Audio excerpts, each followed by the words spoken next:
वो मंजिल जो थी ही नहीं, उस इमारत में 12 मंजिलें थी। शहर का हर बाशिंदा यह जानता था। आशफोर्ड हाउस, मेहर चौक पर खड़ी एक पुरानी धूसर इमारत, 12 मंजिलें, हर मंजिल पर 12 कमरे और एक लिफ्ट जिसमें हमेशा बासी नमी की बू आती थी। लॉबी में लगी तख्ती ने यही कहा, दमक्कल विभाग के कागजों ने यही कहा, यहां तक कि केयर टेकर के दफ्तर में शीशे के पीछे टंगे मूल नक्शे ने भी 12 ही मंजिलें दिखाई।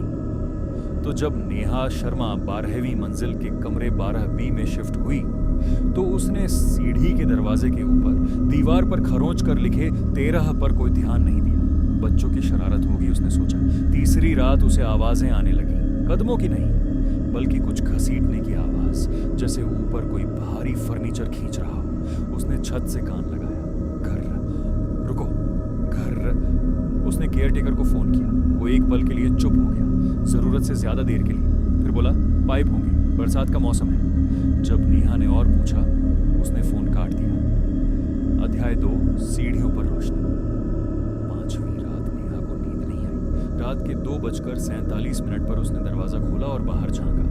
गलियारा सुनसान था। लिफ्ट की रोशनी नीचे जमीन की मंजिल पर टिकी थी, जहां वो हमेशा रात को रहती थी। लेकिन सीढ़ियों का दरवाजा खुला था और ऊपर से, कहीं ऊपर से रोशनी की एक पतली लकीर आ रही थी, जैसे किसी दरवाजे के नीचे से। नेहा चढ़ने लगी। सीढ़ियां एक ऐसे चबूतरे पर खत्म हुई जो उसने पहले कभी नहीं देखा था। एक भूरे रंग का दरवाजा, कोई नंबर नहीं, बस एक दरी जिस पर लाल धागे से एक शब्द सिला था, स्वागत है।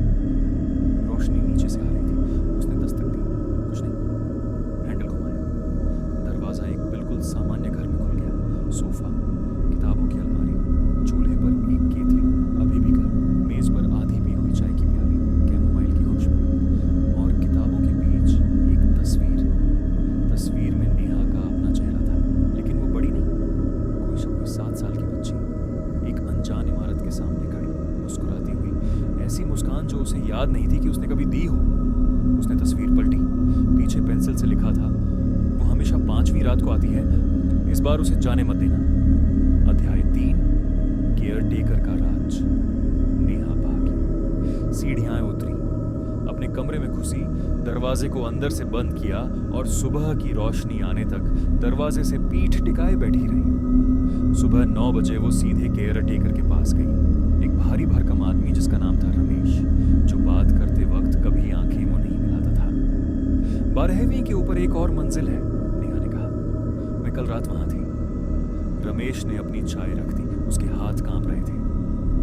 आपको यह इमारत छोड़नी होगी, वो धीरे बोला। आज ही, सामान मत उठाइए, बस चली जाइए। पहले बताइए वो कमरा क्या है? लंबी चुप्पी। फिर ये इमारत 1952 में बनी थी।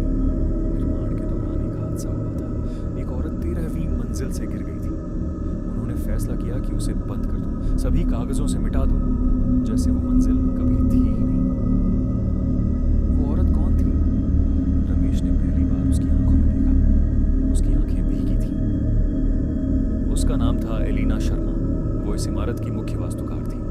नक्शे उसी के बनाए हुए थे। नेहा को लगा कमरा घूम रहा है। शर्मा, मेरी दादी का नाम भी शर्मा था, वो बोली। मुझे पता है, रमेश ने कहा। आप बिल्कुल उन्हीं जैसी दिखती हैं। अध्याय 4, माँ का सच। नेहा ने उसी दोपहर अपनी माँ को फोन किया। माँ, जो अब दिल्ली में रहती थी और कभी पुरानी बातें नहीं करती थी। जब नेहा ने आशफोर्ड हाउस का नाम लिया तो एकदम चुप हो गई। तुम्हें उस इमारत के बारे में कैसे पता? माँ, मैं यहीं रहती हूँ, 3 हफ्ते हो गए। इतनी लंबी चुप्पी की नेहा को लगा फोन कट गया। तुम्हारी दादी ने यह इमारत बनाई थी, माँ आखिरकार बोली। एलिना, मेरे पैदा होने से पहले वो चली गई थी, 13वीं मंजिल से गिरकर। कहते हैं हादसा था। एक रुका। तुम्हारे नाना कभी नहीं माने। माँ, उनका कमरा अभी भी वहां है। उनका सामान वैसे ही रखा है जैसे वो अभी अभी गई हो। नेहा, माँ की आवाज इस फुसफुसाहट में बदल गई। एक बात है जो मैंने तुम्हें कभी नहीं बताई।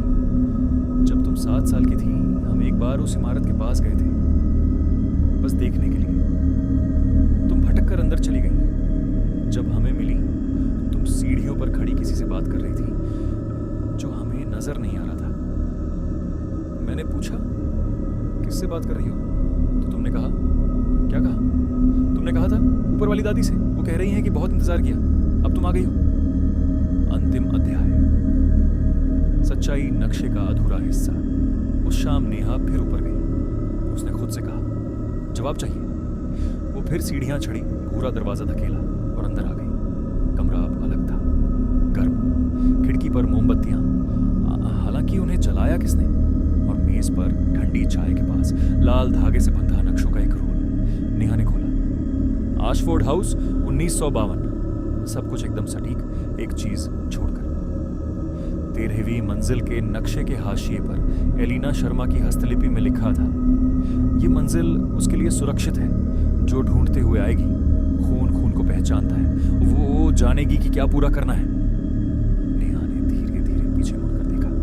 दरवाजा गायब था, उसकी जगह एक सादी दीवार, जैसे दरवाजा कभी था ही नहीं। दीवार पर पेंसिल से एक दरवाजा बना हुआ था और उसके बगल में एक तीर, वो नीचे की तरफ, उस शहर की तरफ, उस जिंदगी की तरफ जहां से वो आई थी। उसके पैरों के पास नक्शे का एक नया पन्ना था, ताजा बना हुआ। हस्तलिपि दोनों की थी, एलिना की भी और नेहा की भी, जैसे उसने सपने में खींचा हो।